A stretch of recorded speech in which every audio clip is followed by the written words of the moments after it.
like I said, officer, we don't kill the players. It's a make-believe game.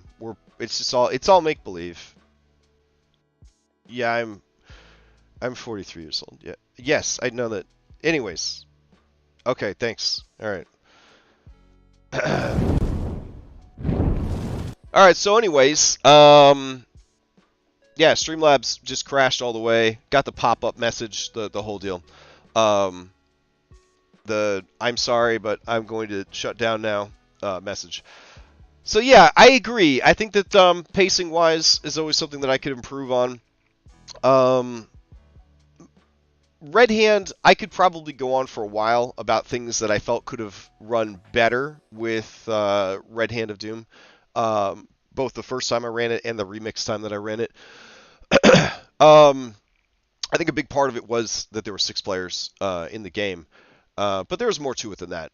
So, but what I was trying to say when Streamlabs crashed is that part of why we spent 16 sessions in Drellin's Ferry is because I add content from level 1 to 5, whereas the raw adventure starts at level 5. So the idea is that you live in Drellin's Ferry so that you care about Drellin's Ferry, so when Drellin's Ferry is imperiled, you have bigger stakes tying you to it.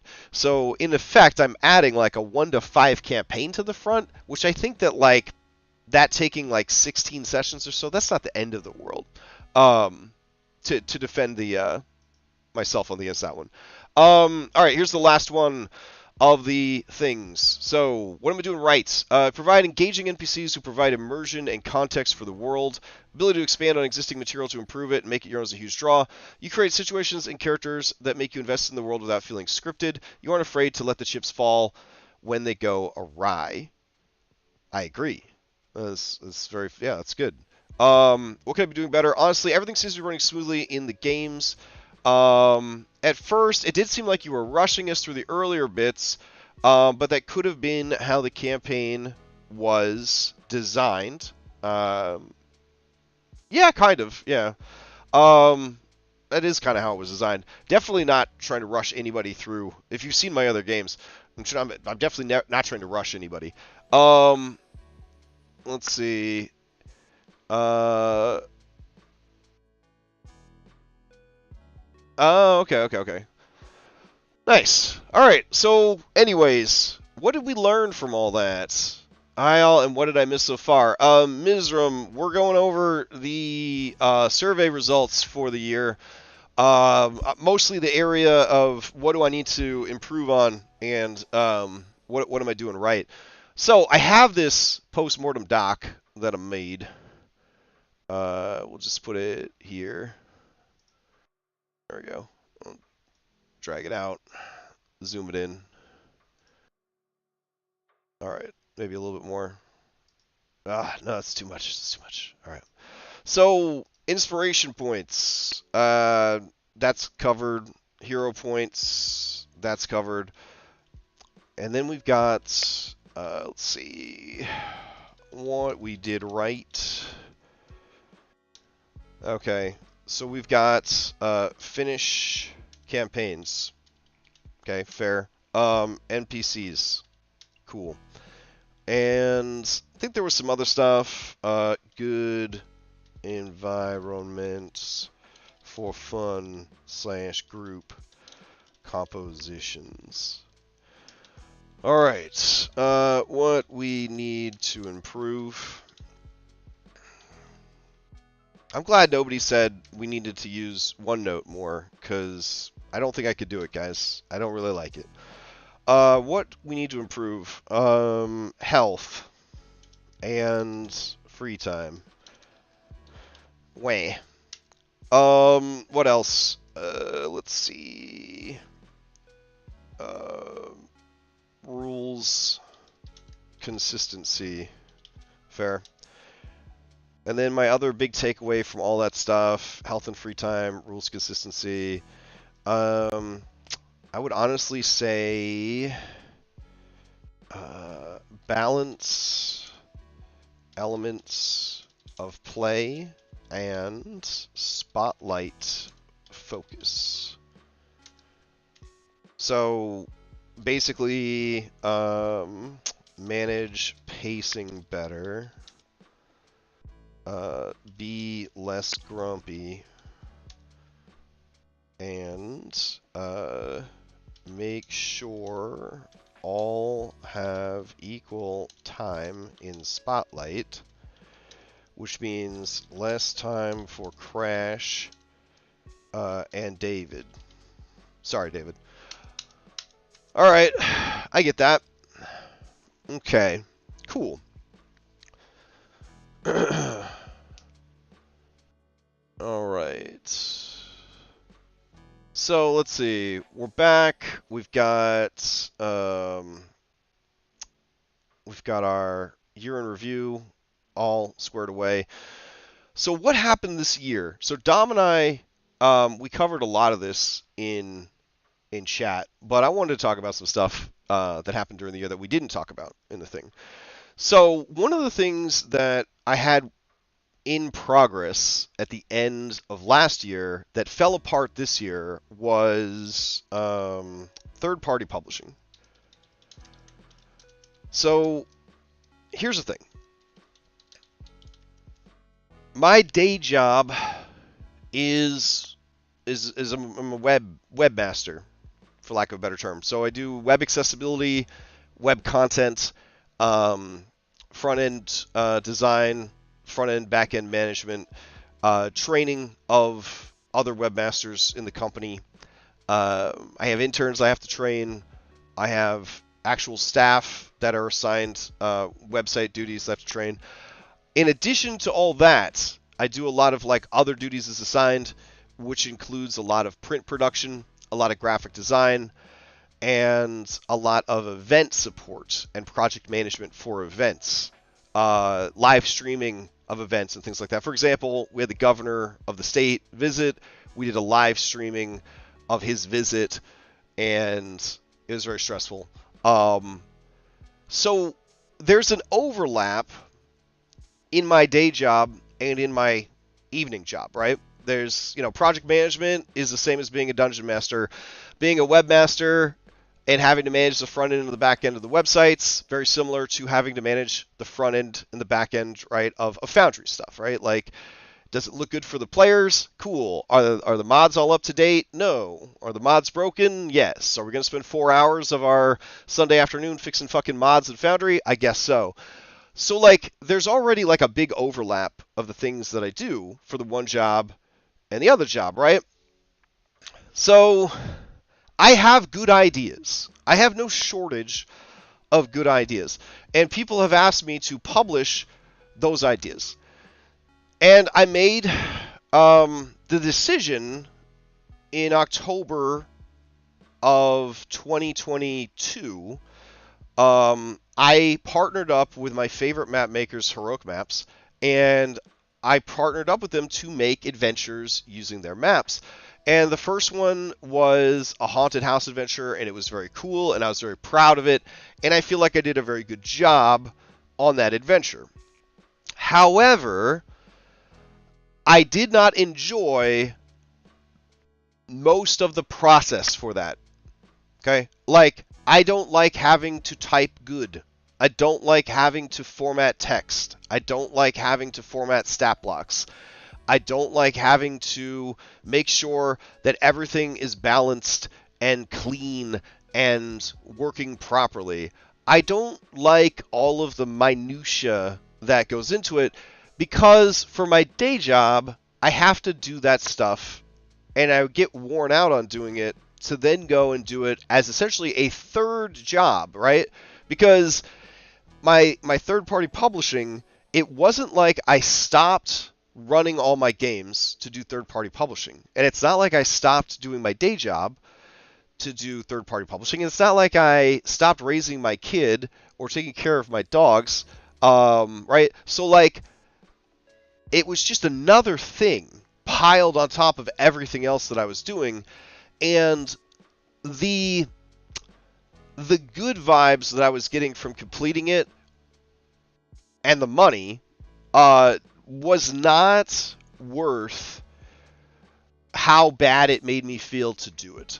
I really did not enjoy opening up InDesign and having to lay out stat blocks and format text and make sure that things were not breaking the OCR rules and making sure that this thing had the right name or the name had been changed or this stat block was included or this stat block wasn't included. This stat block had a typo on it. This one was formatted incorrectly.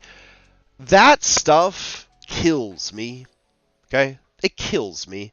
So I thought that I would do a project with a group and that maybe doing it with a group would make it more tolerable.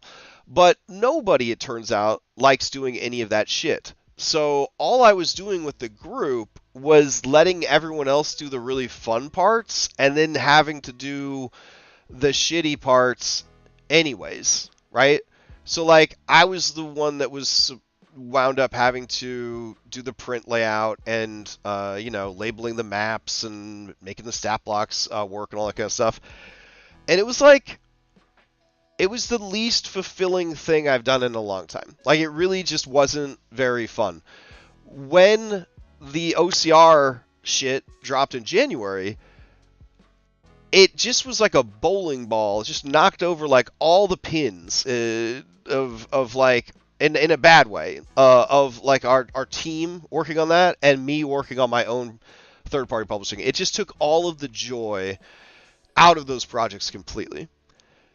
And we, as a group, were never able to get it back together after that. Like the wind died in the sails and we could never put the wind back in the sails.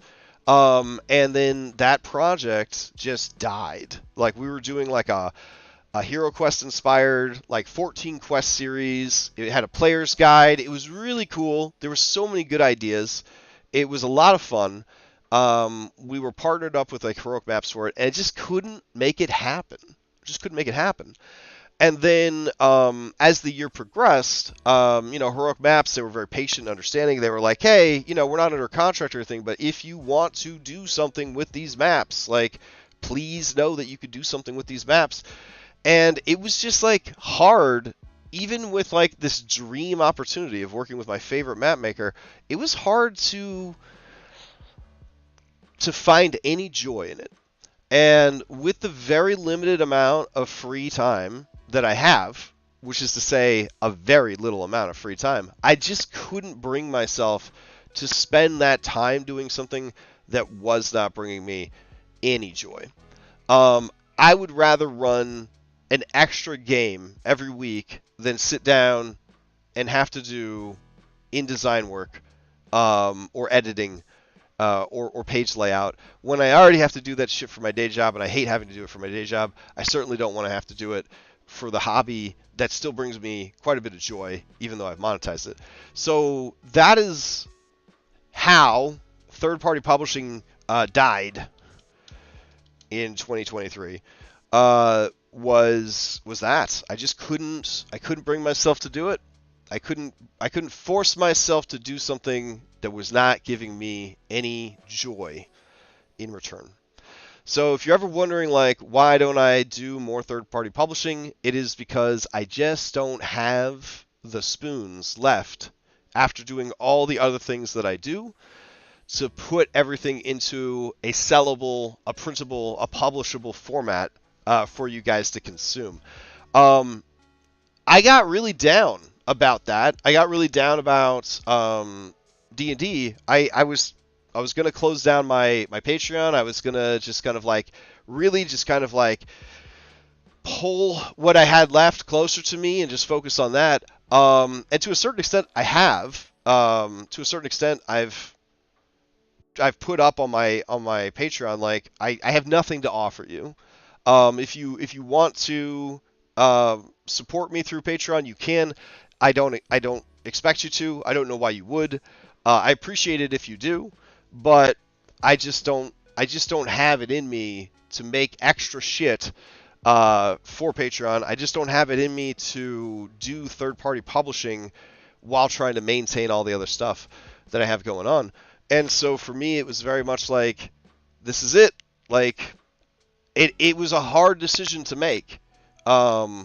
and I don't have too many regrets about it. I guess if I did have a regret, it would be that I never finished Princess Heist. I think Princess Heist could have been pretty sick. Part of me says that I am waiting to see what the new OCR is going to look like for revised Dungeons and Dragons 5th edition. Mm. But we will see. But we will see. Mm. All right, so that was what happened with third-party publishing this year, and why there were adventures, and there were talks about adventures, and there was playtesting for adventures, and then suddenly there wasn't anymore. That's what was happening there. What else happened in this year that we didn't already talk about on our vodcast? Well, we ended some campaigns. And most especially, we ended Prime. And we ended Red Hand of Doom Remix.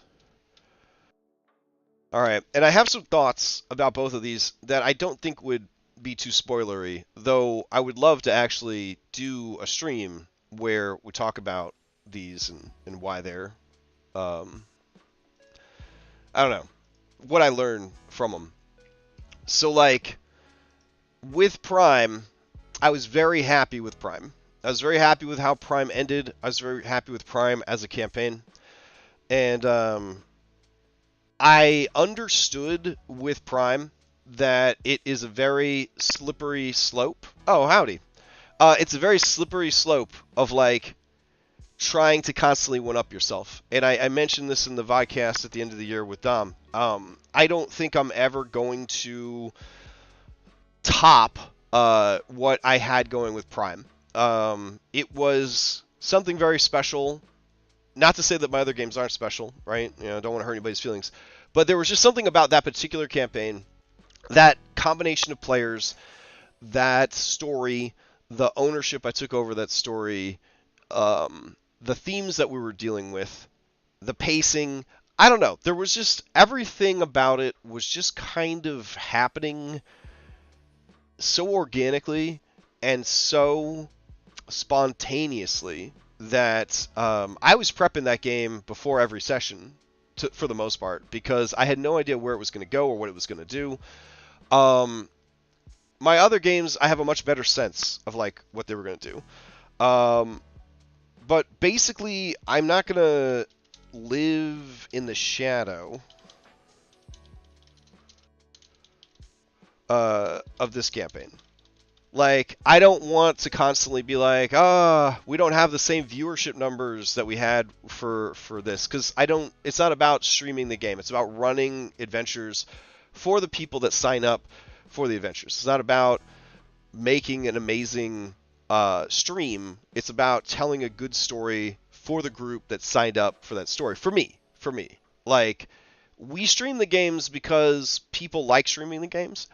We don't stream the games to make money. We don't monetize any of our actual plays. If you see ads, it's because the people whose music we use, they run the ads.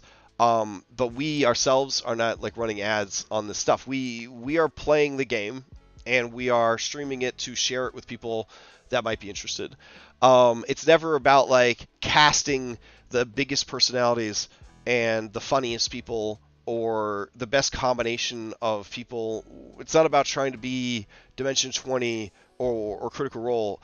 It's only about people signed up to play tabletop, and we played tabletop together. And so, in that same way, every campaign, I feel, can be treated the same way. And I don't ever want to feel like, this isn't going as well as Prime, or this isn't as big as Prime, or this isn't as cool as Prime. I don't want that to happen.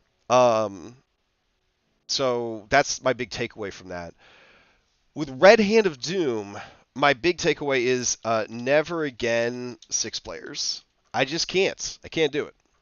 Never again 6 players. I liked the idea with Pathfinder of only 4 players, but I think that 5 players just feels better in Pathfinder. It gives you some wiggle room for your builds. It gives you wiggle room if somebody can't make it to a game.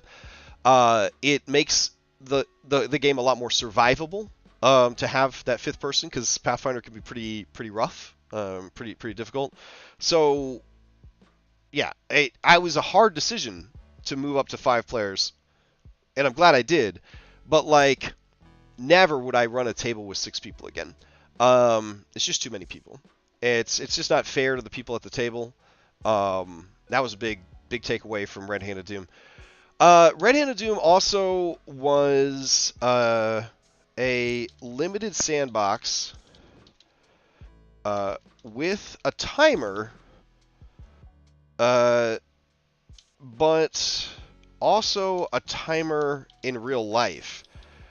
So that made it like uncomfortable. Do you know what I mean? Like, there was a lot of things. That I didn't Prime also have 6 players. Originally Prime had 6 players, and then when we lost that 6th player, I did not fill the spot, because at that point I had decided that games were better with only 5 people. For a while, I was trying to like always have 6 people at the table, because I was greedy for the most part. When I first started running paid games, I was like, well, if Matt Mercer's got 7 people, I mean, no one's gonna care if I have 6 people. And sadly, that's true. But it is not worth it, in my opinion, to have 6 people at the table, or 6 players. I don't think that's worth it at all. The problem with Red Handed Doom, there were a lot of problems, and most of them were my fault. But one of the biggest problems was I had too many players. There was a limited sandbox with a timer, but also a timer in real life. So what I mean by this is, initially I had a weird schedule. It was every other Saturday, which was just stupid. It didn't work. It didn't work at all. Then we switched to like every 3 Saturdays or something. So it was like every 4th Saturday off. And that was even more stupid. But then I also advertised it as only taking a year.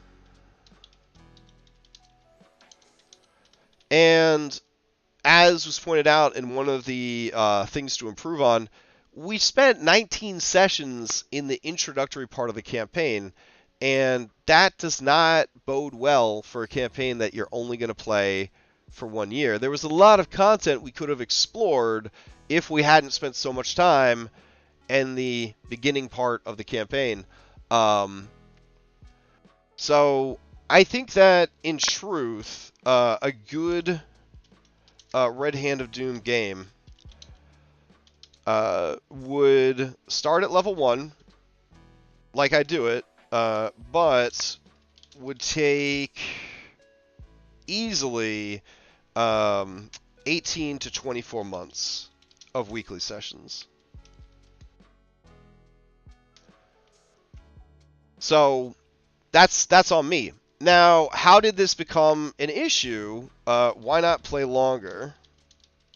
So what happened was I had several players sign up for other games, thinking that this was going to end in a year, which kind of sucked. I'll be honest, it kind of sucked. Like, should I have continued the campaign without them? Should I have told them, tough shit, the campaign's going to take as long as it needs to take? Should I have done what I did, which is say, all right, I'll try to speed things up? I think I should have been more honest with the time at the very beginning. So, like, this was just kind of plagued with time issues the whole time. So that's a big thing that I learned this year, is always give yourself more time than you think to run the campaign, and don't lock yourself in. This is a big thing. So do not lock yourself into a hard and fast deadline. TTRPGs are too organic and malleable for such a strict format. In my opinion. Yeah. So there was a lot of things that I did wrong, scheduling wise in this game, and then also having the 6 players didn't help either. Things that like I wish could have been, better. I would have liked to have incorporated player backgrounds and details into the story even more than I did. And that includes shuffling locations of NPCs around to make sure they collided with the party. Because I did have a lot of side quest and backstory stuff tied to the characters, but I also tied it to locations in the world that they never went to. And since they didn't go to those places, they didn't see that content. And so I made the content. They didn't get to see the content. Yeah. Another thing that I wouldn't do is do not run official games using extra life rules, which is another big learning experience there. Another thing that I learned is not a fan of A5E. Not a fan of A5E. And my kid kind of teases me about this because, like, I was telling them, oh, well, I was like, yeah, we'll use A5E to correct the issue of like the inequity, right? The inequity between spellcasters and non-spellcasters. And my kid's like, okay, so did it do that? And I was like, it did, because it just turned everyone into a fucking anime character. Do you know what I mean? It just turns everyone into a fucking anime character. And like, I watch anime, I'm an anime enjoyer, okay? But like, I just don't like the flavor of A5E. I think it's stupid. I think the abilities are stupid. I think that they're not well written, and I think that they are half-baked. I think they're worse than most of the stuff that is bad from Valda's, minus the Craftsman, which is a whole thing. Darby says, it's super broken. Agreed. A5E, it doesn't make any fucking sense, okay? And my kid's like, oh, so you're like, I want it to be fixed, angry face, but not like that. And it's like, yeah, I guess you're right. Yeah, I wanted it to be fixed, but not like that. That's right. I didn't want everyone to get fucking boomerang swords that they could throw 150 feet. I didn't want people to be able to Hulk jump 100 feet in the air with no penalties. Like, I wanted marshals to be good without being stupid. So, I don't know.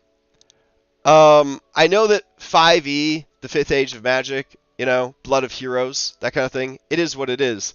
It's a superhero game, right? It's a superhero game. So, Major Snood, who plays, by the way, a human fighter, he likes A5e maneuvers. Well, no shit, right? Because what did you have beforehand, right? What did you have beforehand? I think that they are the right solution for 5e's inequity between marshals and spellcasters. I just don't like it. Does that make sense? I think it works, but I don't like it. Yeah. If you want to be a good fighter, play Pathfinder, I guess, is what I'm trying to say. I'm not going to take them away, the A5e maneuvers. We're going to keep them till the end, right? It is what it is. I don't know if I would use them in another D&D campaign. If I ran another D&D campaign, not that I'm thinking about running a D&D campaign, But if I was going to run another D&D campaign on Roll20, if I was going to do that, which I'm not saying that I'm going to do, but if I was going to do that, I don't think I would have A5e maneuvers. I would probably incorporate Lex AS22 or 22's document about Baldur's Gate 3 weapon maneuvers. I would probably use that instead. If I did that, if I ran another one. So, yeah. Anyways, so that was something that I learned, that I'm not a fan of A5e. But I do think it is the fix for martial inequity. I just don't like it.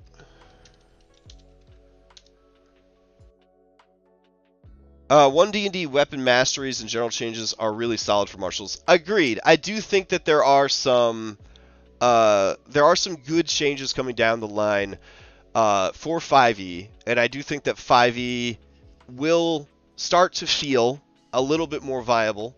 But I want to point out that they know what people want. Okay, in this adventure that I'm definitely not going to run, they mention that you can get mind crystals that allow you to manipulate spells. So, one thing that occurred to me is a good fix for inequity is to allow everyone in the 5th Age of Magic to use scrolls and wands like they do in Baldur's Gate 3. If you just let everybody cast spells, it becomes a lot better? Question mark? A lot more fair? I don't know. It certainly would make people use scrolls. Yeah. So, I don't know. I'm done trying to fix 5e. That's another thing that I realized from all this. 5e D&D. Alright, so my big takeaways for 5e D&D from 2024, or sorry, 2023, was shit broke, shit loose, but not worth trying to fix. Enjoy it for what it is. Avoid higher level play. Don't take it so seriously. Accept the fact that it is Justice League levels of superpower. I think if you could do all of those things, it's alright. So those are that's my take on D&D 5e moving forward. Now, my Pathfinder take was such. Solid system. Some inequitable design. A lot of pointless design bloat. Sorry, but there's a lot of stuff that just didn't need to be in the game. As a player, I love it. As a GM, it's pretty good. It's not the system for me. It's not the system for me. Let's see. In the end, it is not the system for me. However, I do look forward to running Kingmaker and other PF2E stuff in 2024. And finishing up my Outlaws games. So, for me... Yeah, what's up, Orf? Good to see you. So, I'm enjoying Pathfinder 2e. I don't want anyone to think that, like, I have found the holy grail here of systems. I should also mention that in Foundry VTT, incredible. But I also played it face to face, and it was viable and enjoyable. So we had talked like, I bet this game's pretty hard to run in person. It wasn't too bad to run it in person. I would probably, if I ran it in person, want to have a laptop with Foundry and just use that as like my tool as I was running the game. But that's no different than just wanting a laptop with D&D Beyond and your other stuff when you run D&D. So, yeah, I think it's pretty good. All right, so a lot, again, happened in 2023. We ended some campaigns. We started some campaigns. We learned a new rule set. We played a lot of video games together. Good shit. Good shit. So I'm going to close this out with what are we doing in the new year? So 2024, what's in store? Okay, now hear me out and don't tease me, okay? So the end of Mythic. Just hear me out. Fucking hear me out. So here's what we're going to do with Mythic. We will not rush Mythic. That is our resolution for the 2024. We will not rush them. Do you guys understand? You will let them take as long as they want. However, would be nice to end it in 2024. There we go. Right? So we're not going to rush them. We're not going to rush them. But, you know, listen to me. The reason that I'm streaming this is for accountability, okay? We are not going to rush them. They can take as much time as they want. All right, so then the question is, how... hold on. Let's see.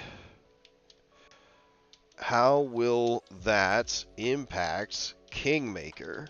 Question mark. All right, get ready. Get ready. I don't care. Most of Kingmaker player base will be from Mythic anyways. Yep. There you go. It don't matter. It don't matter. Okay? 6 years in a movie, goddammit. In truth, gives us plenty of time to prep. Ayy. Okay, so Kingmaker. Alright. We will be moving Kingmaker prep streams to Sunday afternoons.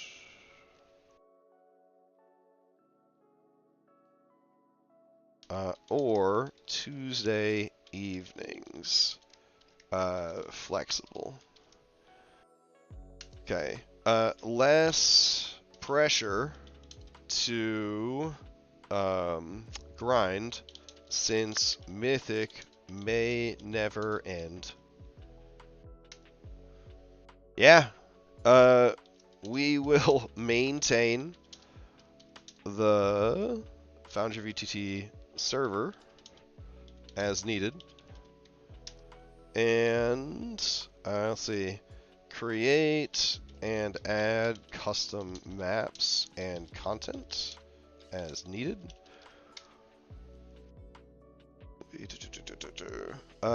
Remains locked in for Sunday nights after Mythic ends. So if you were excited about Kingmaker in 2024, don't be, I guess. That's my big takeaway. Yeah. So, Curse of Strahd. All right, let's talk about Curse of Strahd. We've got Classico. We've got Daybreak. And we've got Nightfall. Now, I cannot talk about these games without too many spoilers. I know that Curse of Strahd's like 9 years old now, but spoilers are still spoilers, and I still feel very strongly about spoilers, so it is what it is. So, all games are past midway points. Alright, so Classic, they have fast travel. They are every Wednesday. And they also have Healing Word. So basically, they could just go kill Strahd anytime they want. Daybreak, they have fast travel. And they haven't accomplished much. Alright. And these guys are behind on levels, but they have accomplished the most. Alright. How long do I think it's going to take them to finish up? I would say that each of them will probably be done in 40 sessions or less. Which is still a lot of sessions. And it would still be a total of like 90 sessions total, which is quite a bit. Do I have a timer on Curse of Strahd like I did on Red Hand of Doom? Great question. Timers. IRL, no timers. And in-game, all timers have been set in motion already. So it very much is however long it takes them, it takes them. A good question to ask would be TPKs. So if they got a TPK, would that be end campaign early? Or would that be Act of God continue? Unlikely new party continue. Now, TPKs are a real thing, and they do happen in Curse of Strahd quite a bit. So, yeah. Darby is guessing May, which I could see that. Let's see. Calculator. If there's 4 days each month, that would be 20. I didn't need a calculator for that. 20 more sessions? Yeah. So Darby says, if we die, then we're dead, in my opinion. I agree, and it would be really sad, but I also think that it would add a lot of weight to Curse of Strahd, and it would definitely honor the original intention of the adventure, which, again, without too many spoilers, like Raw, there is no winning Curse of Strahd. There's just telling a story in Curse of Strahd. There is, it's very like Cthulhu, Eldritch horror. Like, there's no winning. There's just losing spectacularly, essentially. We almost had TPK in my Thursday game. Yeah, fair. I think it's something to talk about with the players when it happens. Yes. So I'm not going to rush any of this stuff for those games. Then we've got Outlaws. So with Outlaws, I don't think that we need to have any timer. So no IRL timer. What I'm learning about this campaign, it is very, very linear. Because it's very linear, it moves pretty fast. One thing that I have noticed is that because it's very linear and it moves very fast, it is easy to move quickly and skip content. I do think that, barring something crazy, I do think that Sunset will finish 2 months before High Noon. That's my prediction. Sunset will definitely finish 2 months before High Noon. Sunset is already halfway through the second book of 3 books. So they're already halfway through the campaign. So I think Sunset will finish rather quick. So what does this mean for the new year? Like what games? New games. All right. I think it's something to talk about. We can make it 3. Damn. Okay. Damn. I have no doubt, honestly. The speed between the two parties is crazy. It's crazy. The Curse of Strahd guys, all 3 groups are very similar in their pacing. The difference between High Noon and Sunset is extreme. Like, it's extreme. So, new games. So, I was going to play in Stolen Fates on Tuesdays. But I just couldn't do it.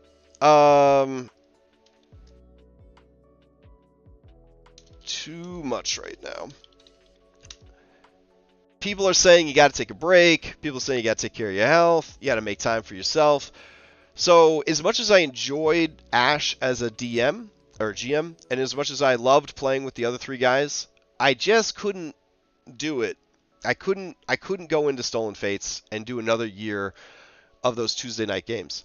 Now I'm a bit of a hypocrite because Dom is going to run Strength of Thousands, and there is a great and terrible temptation to play in this game. 1, Dom is great. 2, the group will be stellar. 3, it's an innovative campaign concept. Magic, Africa, Hogwarts, over 3 decades. I mean, can you really beat that? That just sounds incredible. That sounds really, really cool. Maybe I will not get into the group. But that's a temptation. That's definitely a strong temptation, for sure.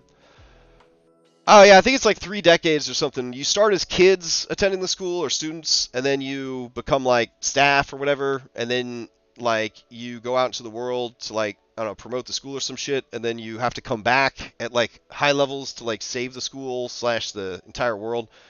More like 1 decade. Oh, okay.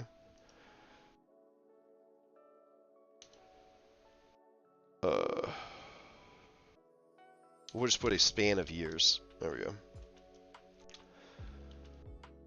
Yeah, adult students to teachers, blah, blah, blah. So, it sounds pretty cool. Also, might be able to play as the Lotus Witch. I mean, that's pretty appealing right there, I'm just saying. So, that's cool. I want to run Kobold King. And why do I want to run Kobold King? Okay, I want to run Kobold King because it's classic feel. It is short. It is simple. And I think it would be a great intro to Pathfinder for new players. Also, most of the prep is already done. Yep, that's right. I already prepped it, so might as well freaking run it. You know what I'm saying? So I would like to run Kobold King. I don't know when I would run Kobold King is the issue. Like, I don't think I would want to run it on Tuesdays because I want to keep those open, not on Tuesdays. I guess I gotta show you what my calendar looks like. So here's the thing: week starts on Monday, and we have at 8 sunset. Then on Tuesday, we got nothing currently. Wednesday at 8, we've got Classico. Thursday at 8, we have Nightfall. Friday, date night. So can't do anything on Fridays. Fridays are sacred. Saturday, we've got a game in the morning. So 9 a.m. high noon. And then the rest of the day is free. But one per month, we're going to be playing Kingdom Death Monster IRL. So got to keep that open. And then we come to Sunday, and Sunday's a double feature where we've got 10 a.m. Daybreak, and then we got 8 p.m. Mythic. So it's a pretty packed schedule already. Do you know what I'm saying? And yeah, Wednesday I can't run it because I got my my classic game.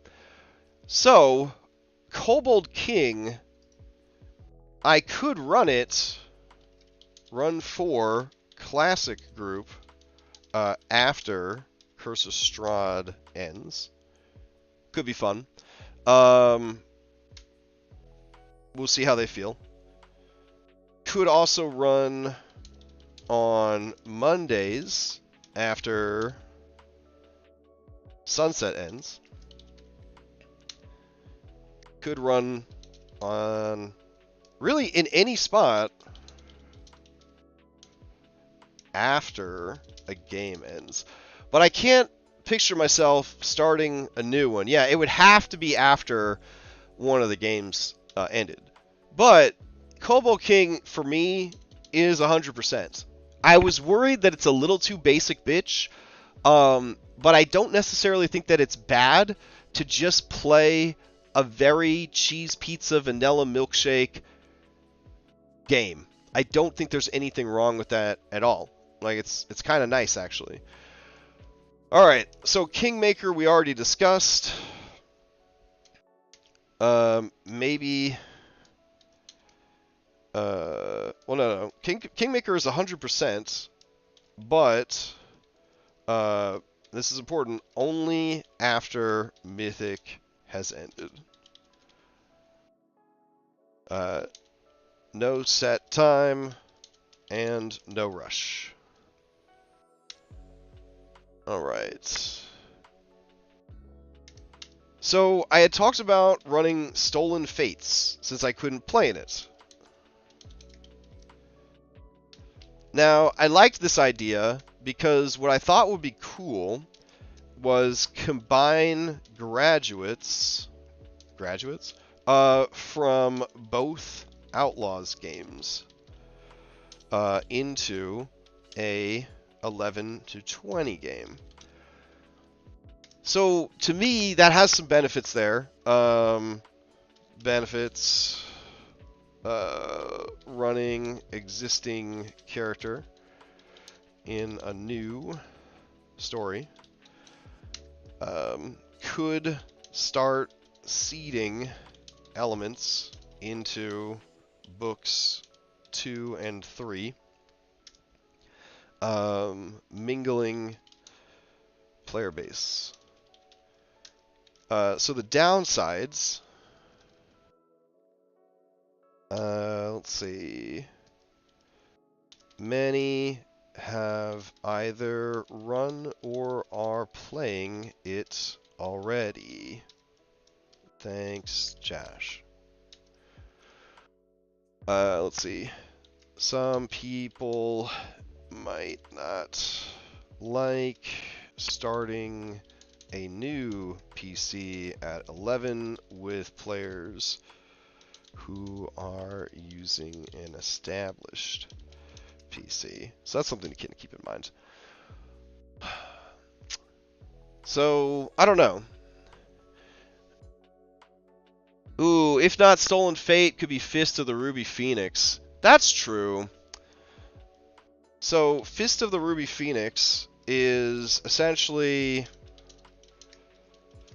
a shonen tournament arc turned into a campaign.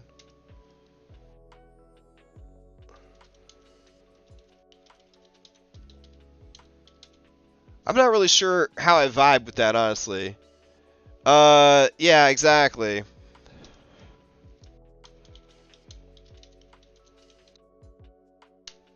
So I don't really see myself doing that. I was excited about Stolen Fates to play in it. So I don't know. I don't know. Like, I'm having trouble, like, committing to Stolen Fates, honestly. Because I think a lot of interesting things are going to happen in the new year, and none of my games are going to end anytime soon. And the ones that do end relatively soon, I already have Kobold King, like, prepped and ready to go for them. There is a part of me that is legitimately thinking about returning to Roll20, relearning Roll20, doing a new tutorial series, an updated tutorial series for Roll20, and then running Phandelver and Below the Shattered Obelisk in Roll20 with Baldur's Gate 3 inspired gameplay. So basically take World Patch document and make it just focus on like the Baldur's Gate 3 shit, and then you run Phandelver and Below with that. I don't know. Something to think about. Like, not everybody's tired of 5e, and I do feel like it would be kind of nice to update the tutorial series. It would be nice to kind of visit the old, grounds. Yeah, like, could be nice. Could be nice. So, I don't know. Like, I'm thinking about it. So for that reason, I'm really not sure what I want to do beyond a certain point, I definitely think that Ruby Phoenix is going to be an unlikely candidate. I just don't have a lot of interest in it. I don't know.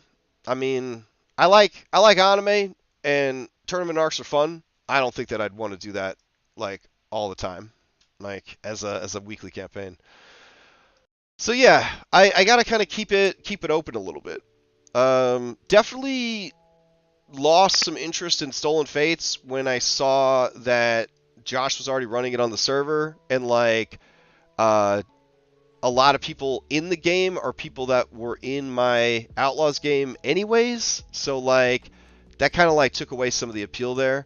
And then if I don't run it, I might be able to play in it someday, which could be pretty fun.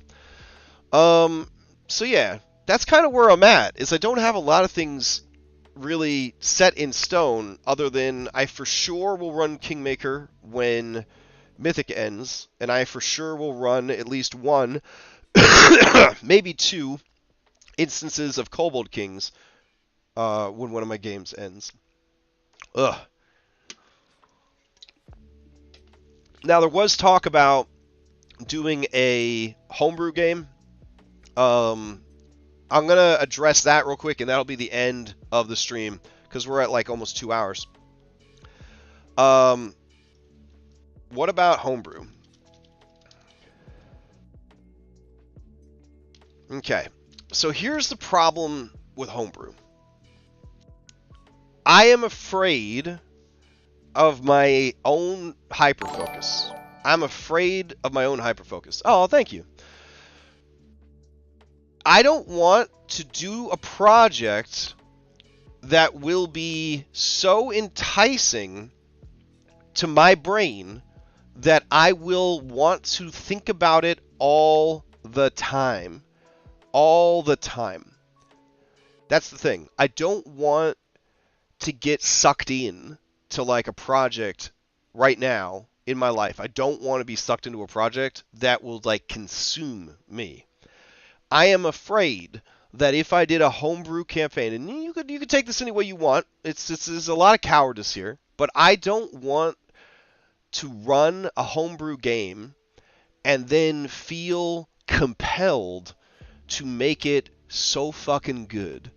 And we could sit here and say, oh, well, just don't do that. And, don't let that happen. That's just not how it works, is the thing. You don't get to decide what you are hyper-focused on, right? Like, you just have to survive it. If anybody out there is ADHD, you could probably relate to this. I have identified running a homebrew campaign as a dangerous thing for my brain. A homebrew campaign would become an all-consuming thing for me, and I want to focus on other things. For example, in 2023, I wanted to focus on learning about money management and how money works and how money works in America and all that. And I did, and I'm happy with the progress I made there. In 2024, I want to look at getting healthier, like taking better care of myself, not getting sick as much, building muscle mass so that my 43-year-old body doesn't break all the time, not cutting off my thumb. I want to focus on that in 2024. I can't afford to like have a project like a homebrew campaign steal my attention to that degree. And I think very much that is what would happen if I tried to run a homebrew game. So I will respectfully chicken out of running anything 100% homebrew for now, because I just don't want to be consumed by it. So I will put I am afraid as the reason that I would not be running such a game. So there you go. Yeah. For now. But other games that I am interested in, Bloodlords looks very, very interesting. There's another one, I think it's Crimson Throne, that I was pretty interested in running for Pathfinder. So I have a lot of games that I'm interested in running. I have a lot of games I'm interested in playing. And then there's also like video games that I want to play in 2024. I think it'd be a lot of fun to play through Baldur's Gate 1 and 2, which is a huge investment of time. But I bought Baldur's Gate 1 the day it came out when I was, I think, 19 years old. And I have gotten to the end of the game 3 times and never bothered to beat it. And I've never played Baldur's Gate 2 because I never bothered to beat Baldur's Gate 1. So I think that would be a really fun thing to do. As far as honor mode Baldur's Gate 3 goes, I think my time would be better served. Just doing a Baldur's Gate 1 and 2 playthrough, if I'm being honest. I kind of feel like 4-player co-op at launch with no reloads. It kind of was our honor mode in a way. So I don't know if I really want to do an honor mode BG3 run. I'm currently in the middle of Act 3 on my solo Dirge run and my co-op run with my kid. So, like, I'm going to have beaten Baldur's Gate 3 times. So I don't know if I want to go in for a 4th time honor mode when I haven't actually played Baldur's Gate 1 and 2. So there's a bit more appeal to kind of go back and check those games out instead. So anyways, that's the end of 2023. 2024 starts tomorrow. Games will resume tomorrow. We'll be playing some Sunset, and the rest of the games will play out during the week. Tuesday night, we will do some Kingmaker prep, I think. Would be pretty nice. Maybe we will do something else Tuesday night besides Kingmaker prep. Maybe we'll play a Kingmaker video game. I was having a lot of fun with that. Maybe we'll start a Baldur's Gate 1 playthrough. I don't know. We'll see. Wednesday is Curse of Strahd. I don't prep or sorry, I might prep Curse of Strahd and stream that, but we don't stream the actual game. Thursday, we'll do some prep for Curse of Strahd, figure out where we are, what we're doing next, play some Nightfall. Friday, maybe Dom and I can do I don't know, tabletop RPG player DM resolutions. We'll collect some information from everybody on things we should all be working on in the new year. That might be kind of a fun podcast to do. Saturday, high noon, we'll resume. And then I believe that Saturday, I'll be playing my first in-person face-to-face game of the New Kingdom Death campaign from the Gambler's Chest. I don't intend to stream that, but I might do a session recap stream because there were some people that were pretty interested in how Kingdom Death works and what it's all about. I also got access to the tabletop for the virtual tabletop for Kingdom Death. It looks pretty good. It's basically just tabletop simulator, but without being illegal. And that might be kind of fun if we can't think of anything else to do in 2024. Get some people together to do a Kingdom Death campaign. It would be pretty fun. Stream that thing. Waiting to hear back from them to see if there's permission to stream it. I don't know if they're still really weird about that kind of stuff. Sunday will be the resumption of Daybreak and Mythic, and so that is what the week is looking like, what the new year is looking like. I'm just very happy and very thankful for how well 2023 went. To look at our Discord server and the community that we have built, and to see all the smart and funny and talented people that have all come together to form this little community. It just fills my heart with pride to be a part of that in any small way. And our Extra Life team raised $6,000 this year for Extra Life, which is incredible. And so just the generosity and the brilliance, and I don't know, it's just a really good community, and I'm very happy to be a part of it. So one of my favorite things of 2023 is how well our community has grown, and I look forward to seeing how much more it grows in the new year. All right, hope everybody has a good New Year's, and I'll see you next time.